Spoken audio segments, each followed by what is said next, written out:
Alpen Pharmaceuticals in association with Higher Secondary Principals Forum.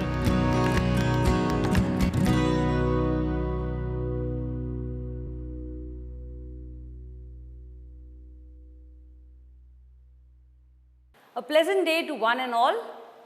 I am Lorraine Carrasco and I am here to teach you social institutions, continuity and change.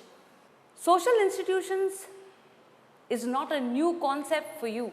You have already learnt about social institutions in the last year.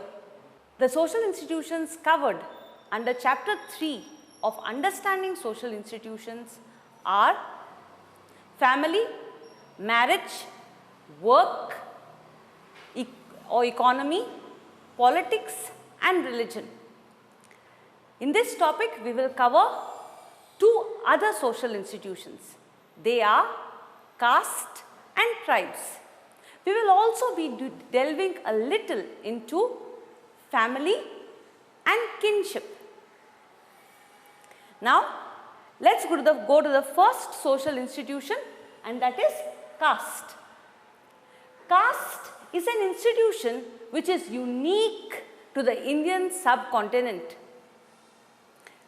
The word caste is of Portuguese origin.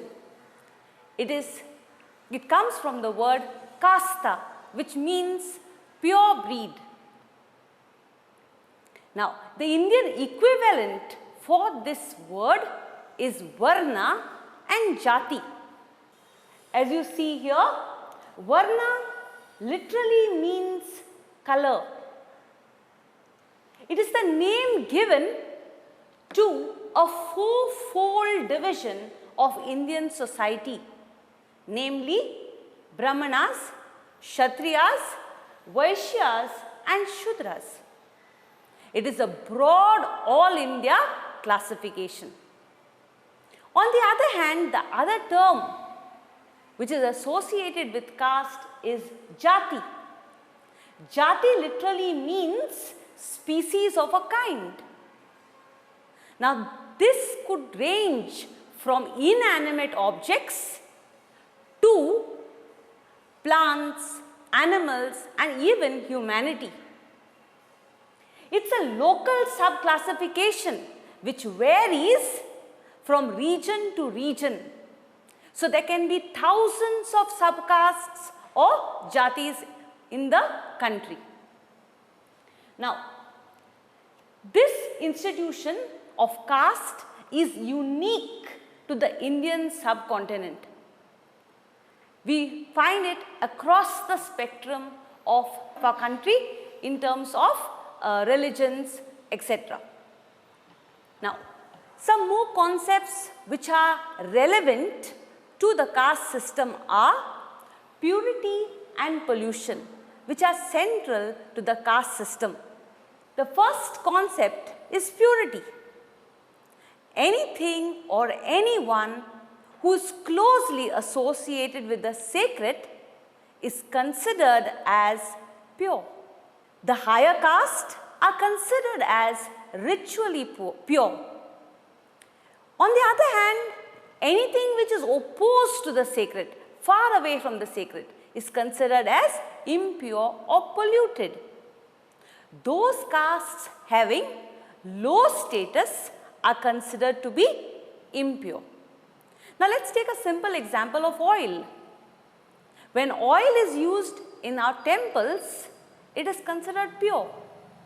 Whereas, when oil is used in the kitchen to do different things, it would be considered as impure. Now, let's move on to the features of caste.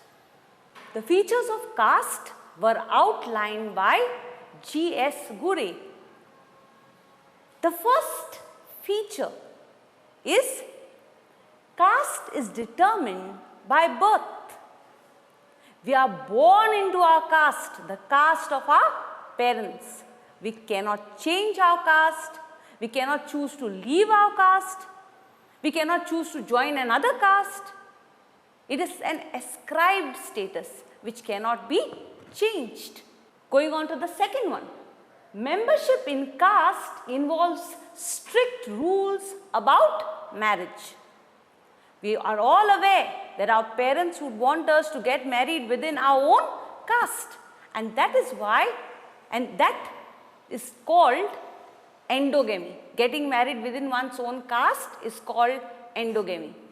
Caste membership also involves strict rules about food and food sharing. What food may be eaten, may not be eaten, with whom you can share it or not is all prescribed by caste. The fourth one, caste involves a system comprising of many castes arranged in a hierarchy of rank and status. Theoretically, every person has a caste and every caste has a place in the hierarchy of caste. So, every caste is either higher than or lower than every other caste. Caste involves subdivisions. Every caste has subcaste and many sub-subcastes. This is called segmental organization of caste. And lastly, we have caste who were traditionally linked to occupations. Every caste was linked to a particular occupation, and this occupation was hereditary, which was passed down from one generation to the next. Now, this is caste in the past. Over time, all institutions undergo changes, and with the coming of the colonialist, the British in India, caste too underwent some changes. In fact, it is said that caste as it exists today is a product of colonialism. Now, when the British came into India, they were intrigued, interested, very surprised by all the practices and customs and traditions of the Indians, and they wanted to know more about them. So, a lot of studies were done by anthropologists, by sociologists, by ethnologists about the Indian society. Way back in the 1880s, the census was already started, but it was the 1901 census conducted under the direction of Sir Herbert Risley that information was sought about the caste hierarchy. Now, this resulted in hundreds of petitions by caste leaders across the country claiming a higher social status for themselves and citing historical and scriptural evidence for the same. This official recording of caste, the actual writing down of caste in the census, changed the institution of caste and took on a new life. It became less fluid and more rigid. Another impact that colonialism had on caste was on ownership of land. Before the coming of the British, the upper caste were collecting taxes from the village on behalf of the different ruling emperors, kings. However, when the British came to India, the British made the upper caste landlords, zamindars, rather than just revenue collectors. Now they were owners of land. So this was another big impact, another big change which the colonialism brought in the arena of caste. Towards the end of the British rule, of course, in keeping with the divide and rule policy, the British tried to help the depressed classes, the downtrodden classes. And by the Government of India Act 1935, they decided to write down a list of castes and tribes which then came to be called as scheduled caste and scheduled tribes. Let's look at the third impact towards the end of the British rule. In 1935, of course, in keeping with the divide and rule policy followed by the British decided to select some downtrodden castes and tribes and mark them out for special treatment. This was done by the Government of India Act of 1935. This lists, also called as schedules, later came to be known as scheduled caste and scheduled tribes. All these tribes, all the castes whose names were there in that list came to be known as scheduled caste and scheduled tribes. Okay? Now, let's see what happened after independence. We all know that caste played a major role in mass mobilization during the nationalist movement. Caste was used again and again to mobilize the people to achieve different goals. Efforts were also made by to organize the depressed classes and to abolish untouchability. These efforts came from both the ends of the spectrum. On the one side, we had the upper caste social reformers, and on the other side, we had the lower caste social reformers. Some of the lower caste social reformers were Mahatma Jyotiba Phule, Babasaheb Ambedkar, Ayodhi Das, Periyar, Sri Narayan Guru, etc. Now, after independence, it was decided to abolish, all efforts were going to be made to abolish caste system. But is it going to be that simple?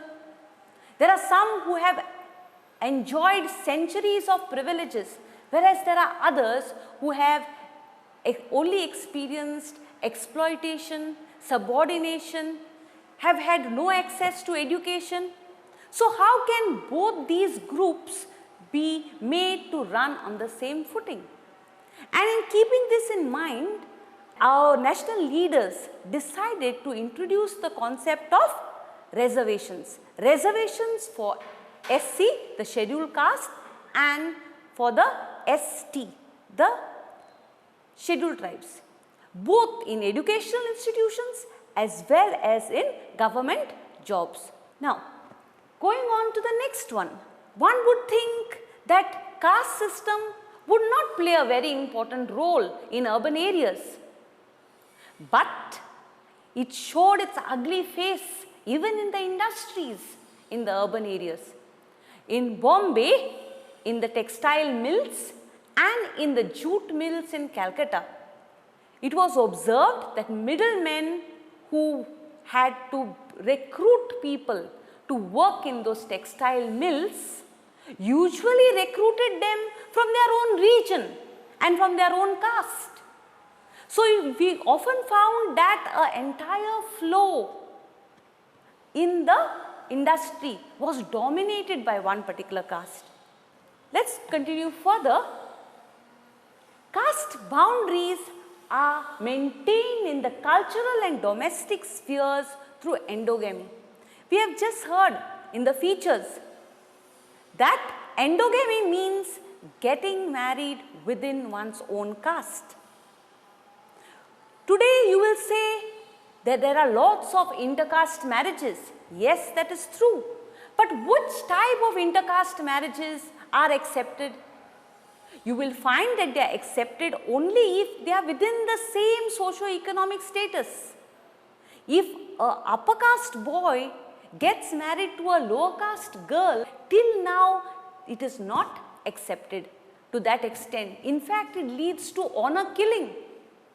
You must have seen in different movies examples of this, where the brother or the father of the girl will hunt down the married couple wherever they may be in the country and will even kill them, all in the name of honor, family honor.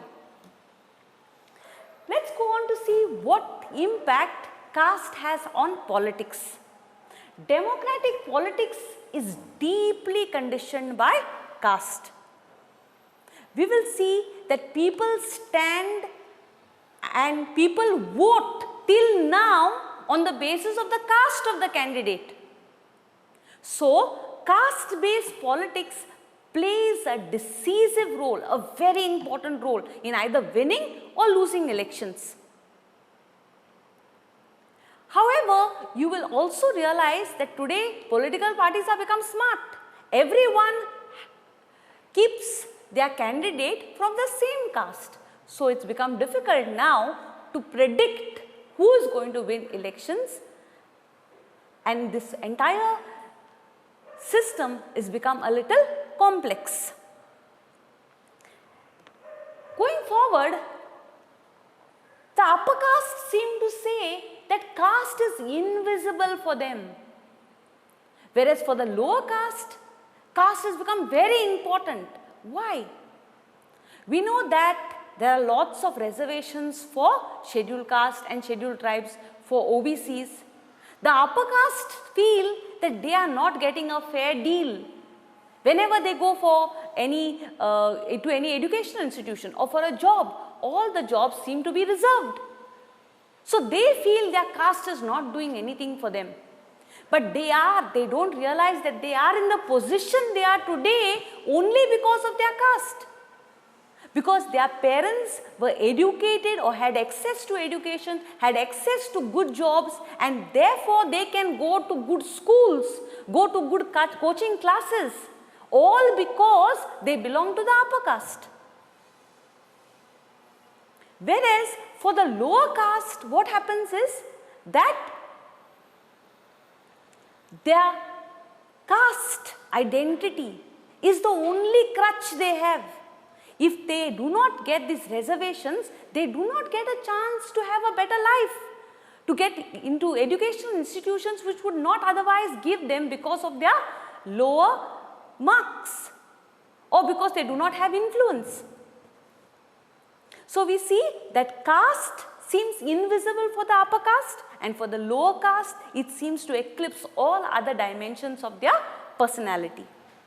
Today, extreme practices associated with caste are no longer practiced.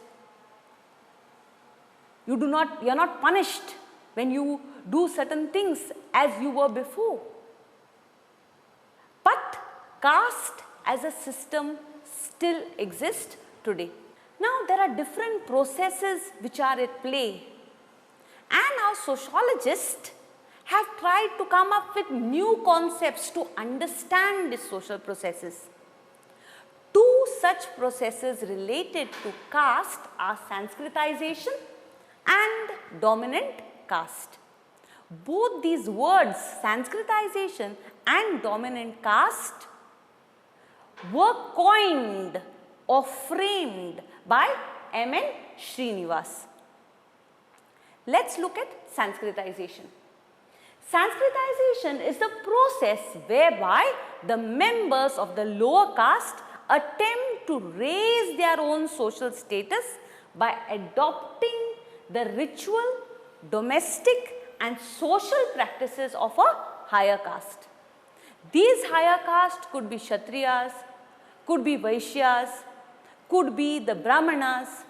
So they adopt those ways with the hope that after 1 or 2 generations, they will also be looked upon as the higher caste. They will also get better social status.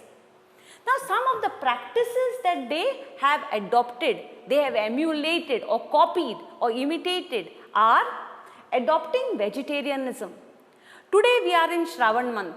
We find that many people have given up chicken. Others have given up chicken and egg. There are others who don't eat fish also. And there are still others who are more particular, who practice more vegetarianism, stricter forms of vegetarianism, and they don't even eat garlic, onion or anything grown below the ground.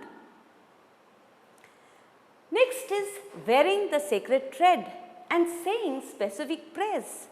We know that in earlier times only the upper caste were allowed to wear these, to wear the sacred thread, to say the prayers. But today all the other castes also seem to be doing the same. And lastly, giving up animal sacrifices. There were many festivals in India where animal sacrifice was a given thing. But today, in an attempt to Sanskritize themselves, people have given up these practices with the hope that their social status will improve. Now, this process of Sanskritization is not something new, not a recent one. It existed many years ago from ancient times, but it has intensified in recent times. Now, when do people think of Sanskritizing? It is usually when they have a rise in social status, when their wealth increases, when they have good jobs, when they have a good economic standing, they also want a higher social status. That's when they adopt Sanskritization. Going on to dominant caste. This again, as I told you, is coined by M.N. Srinivas. Now, who are these dominant caste? The dominant caste are usually from the rural section of the society. They are the intermediary caste. That is, they are neither the higher caste nor the lower caste. They are in the middle. Now, these castes have a large population and they were granted land rights by the partial land reforms effected after independence. Now, at the time of independence, India was mostly an agricultural country. 90% of the population was involved in either agriculture or agricultural related activities, and yet agricultural productivity was very less.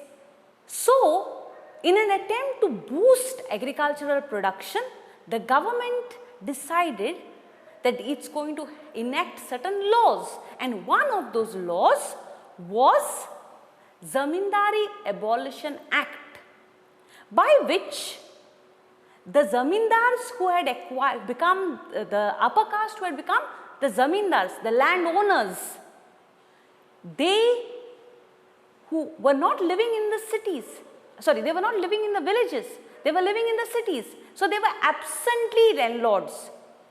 They were called absentee landlords because they were not living in the villages. They used to only come to claim rent in the villages. So, these absentee landlords were removed. The land was removed from them and given to the next claimant, next layer of claimants. And these next layer of claimants were the dominant caste, these intermediary caste. Okay?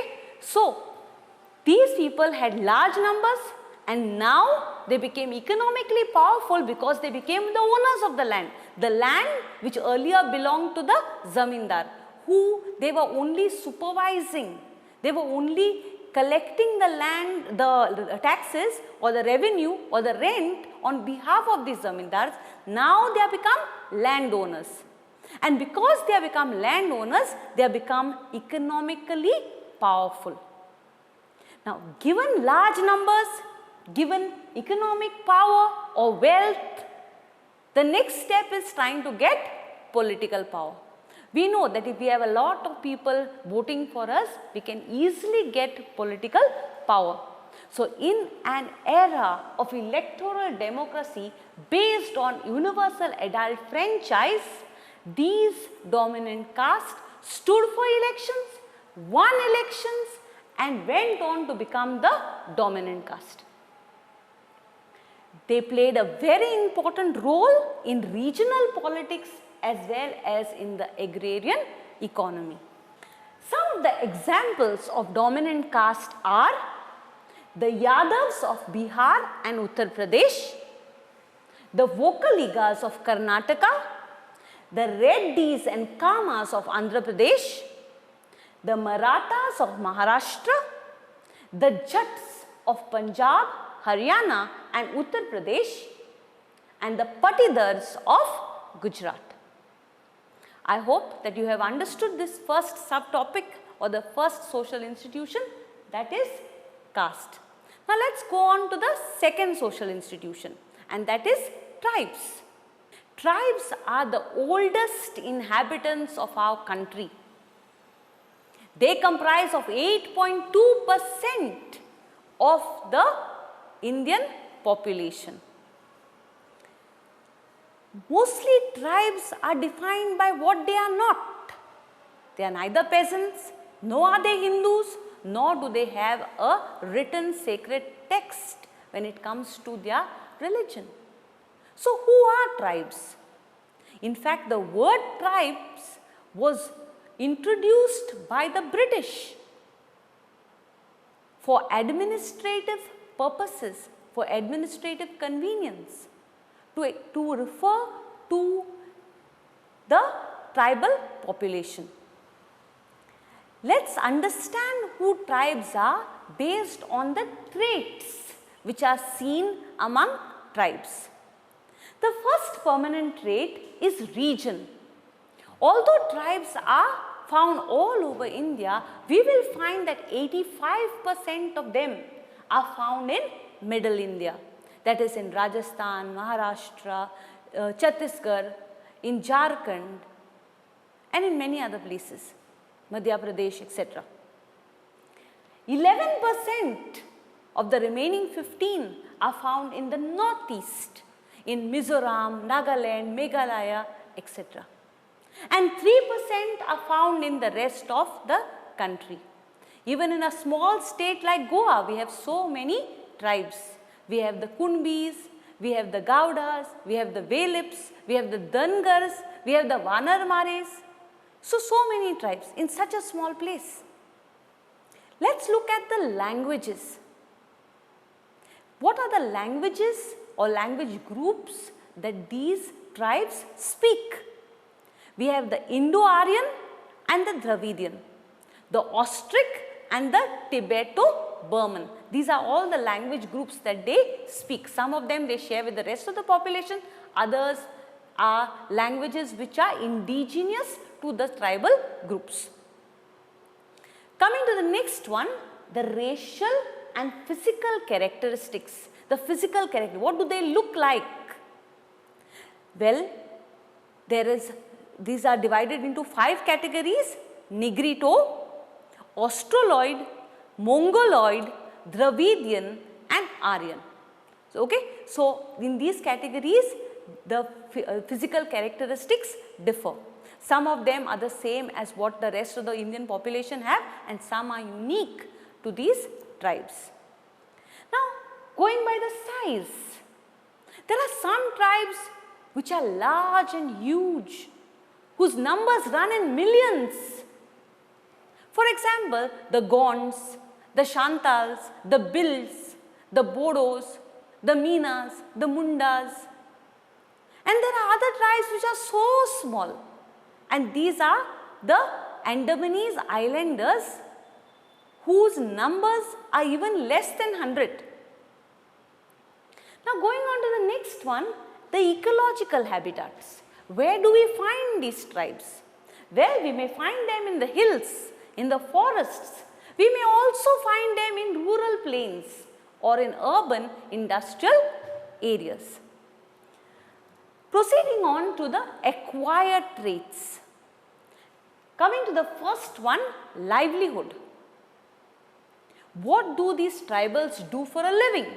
So those who are in the hills and the forests will surely have fishing, food gathering, hunting and shifting cultivation, zooming or slash and burn it is called. So these are some of the things that they will do for a living. Those who are in the plains will be peasants, plantation workers, and those who are in the urban areas, they will be industrial workers. Going on to the next one, degree of assimilation. That is the attitude of the tribals towards the Hindu society. Those who have got the benefits of reservations have slowly given up their tribal ways and have acquired the ways of the Hindus. So they are positively inclined. Whereas there are others who don't want to give up their ethnicity, their uniqueness, and those people would be opposed to assimilating with the mainstream Hindu population. Now, from in the times of independence, tribes have been in the limelight. What should they do? Should they be kept isolated, or should they leave their unique ways and become a part of the nation, the mainstream society?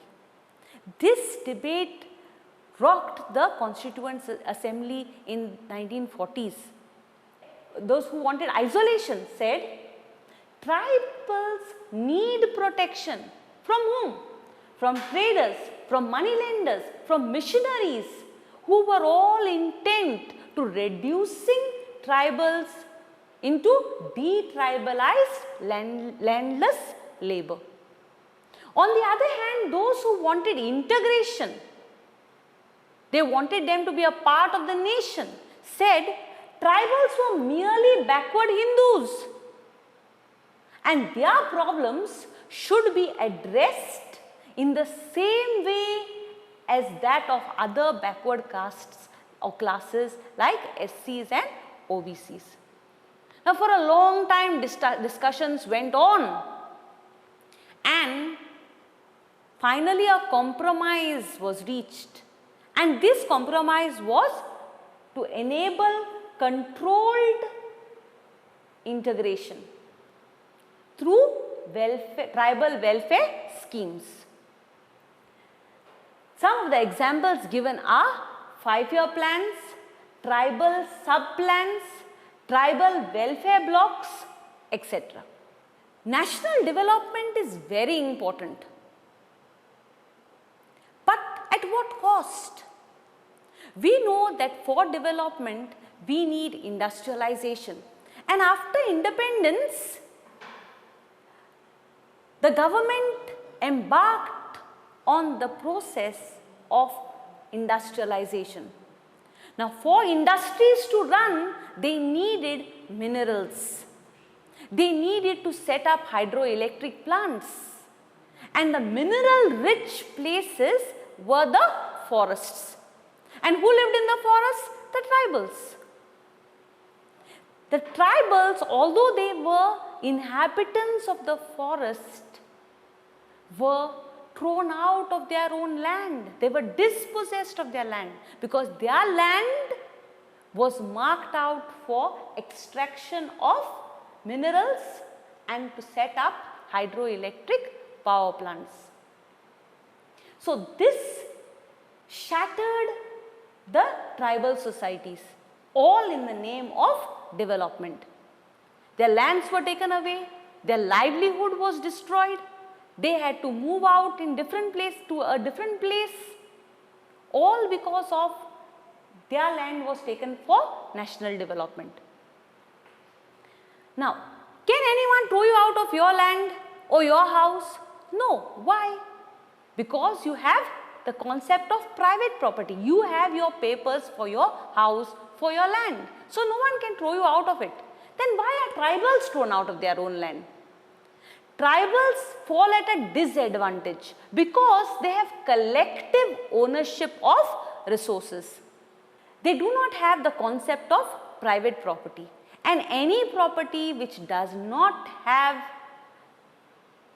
papers as saying that they belong to a particular person or a particular family, that land is said to belong to the government, and the government can decide what they will do with that land, whether they will set up a power plant, whether they will give it for mining, whether they will give it for timber extraction. So, here the tribals fall at a disadvantage because they do not have the private property, and that is the reason why at the cost of the national development is paid by the tribals. An excellent example is when the construction of the Sardar Sarovar Dam was made over the Narmada river. So many tribals were rendered homeless in this process. Now, let us look at tribal identity. What is tribal identity? There are different issues that tribals have. And these issues are outlined in this slide. First of all, we know that tribals are forcefully incorporated into mainstream processes. They are not in favor of it, and yet they are forced to become a part of this. And this has a negative impact on tribal culture, tribal society and tribal economy. When someone is forced to do something, they will resist it, they will oppose it, and that's exactly what happened. The tribals resisted and opposed these forced changes. Whenever anyone resists and opposes, the government will counteract. And yes, the government limited the civil liberties of these people. First it was the British, then it was the Indian government, and then in places like Chhattisgarh and Jharkhand, after achieving statehood, even then they had limited civil liberties. And this resulted in powerlessness among the tribals. And this powerlessness made them rebellious, made them very angry. And then this took the form of tribal movements. This took the form of tribal movements. They opposed all that was happening to them through these tribal movements. Now, another important thing when we talk about tribal identity is that tribals were said to be egalitarian or equal. However, we find that because of the emergence of an educated middle class among tribal communities, due to the policies of reservation in education and jobs, today there is an urban professional class from among the tribals. So, we find that tribals themselves today are not equal. There are some who are educated, who belong to the urban professional class, and there are others who are still back in their forest, fighting for their land, fighting for their resources. So, there is differentiation among the tribals. Now, the two broad set of issues which have given rise to tribal movement is, first, control over economic resources like land and forest. As we have just said, they want the land for themselves because it is their home, it is their source of livelihood which is being taken away from them. And secondly, maintaining their ethnic cultural identity. The tribal identity is getting diluted. There is so much of culturalization which is taking place. They are adopting so many other Hindu customs, traditions. So, who are tribes? Who are we? Is the big question looming ahead of them. And that is exactly what has given rise to tribal movements. Now, let's go on to the last subtopic, and that is family and kinship. We have already dealt with, in short, last year. Family is a place where there is love, where there is acceptance. It is also the place where there is jealousy and conflict. Now, let's look at family on the basis of size. We have the joint family and we have the nuclear family. Joint family, it is said to be associated with the olden times when two couples or more couples lived together in the same home, cooking in the same kitchen with their offsprings.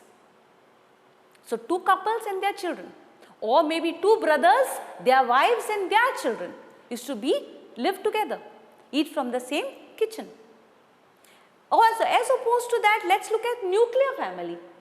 In nuclear family, it's just one couple and their children who live in the same house, eat from the same kitchen. When we look at joint family, when so many people live together, when urbanization and industrialization took place, with the rise in education, sometimes one member or one son of the family would go to live in the city. And after he settled down, he would take his immediate family. So, joint family gave rise to nuclear family or gave way for nuclear family. At the same time, today, both the parents are required to work and there is no one to look after the grandchildren. So, we find that nuclear family is once again leading the way for joint family because grandparents are being roped in to help the parents to be able to work, because you know the work timings today. There has to be someone to be there in the house with the children. Going on to residence, we find, as is prevalent in the society, after getting married, the couple goes to live with the man's parents. That is called patrilocal. When the couple lives with the wife's family, as a rule, it is called matrilocal. And there are some tribes where the couple as a norm decide to live separately, neither with the man's parents nor with the woman's parents, and that is called as neolocal residence. Then let's go on the basis of authority and decision making. In our families, mostly it is the father who takes the decision. He is the head of the house.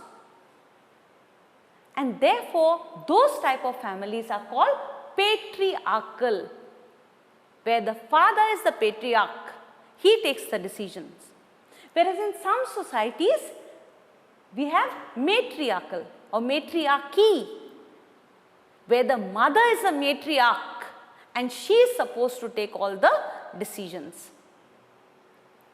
Lastly, on the basis of lineage or descent, inheritance, property, family name, all when it comes from father to son, it is called patrilineal. Whereas when it is inherited from the mother, from mother to daughter, it is called matrilineal. Now we have two societies in India which are matrilineal. One is the Nair community of Kerala and the second is the Kasi tribe of Meghalaya. Both these follow matrilineal. Now, one would think that because they are matrilineal, they would also be matriarchal, but in reality, sometimes it is the mother's brother who takes the decisions, not the oldest female member. With this, we come to the end of the lesson. Now, let's look at the questions which are important for the exam. First one, explain the difference between Varna and Jati. This could come for 1 or 2 marks. What are the defining features of caste is an important question which comes for 4 marks. Caste as it exists today is a product of colonialism. Analyze. This is another important question wherein you have to write all the 3 ways in which colonialism impacted caste. The next one, how did the inclusion of caste in the census of 1901 change the institution of caste itself? Here you have to write about the census, how petitions were addressed to the census commissioner, and the actual recording of caste, how it made it more rigid, less fluid. Caste took on a new life. Then we go on to a short note on Sanskritization. Here you have to write the definition and maybe the practices. When we look at a short note on dominant caste, that's another important question. Here we have to write about their large population, we have to write how they became economically powerful and how they became politically powerful. The next question, how does caste make its presence felt in modern times?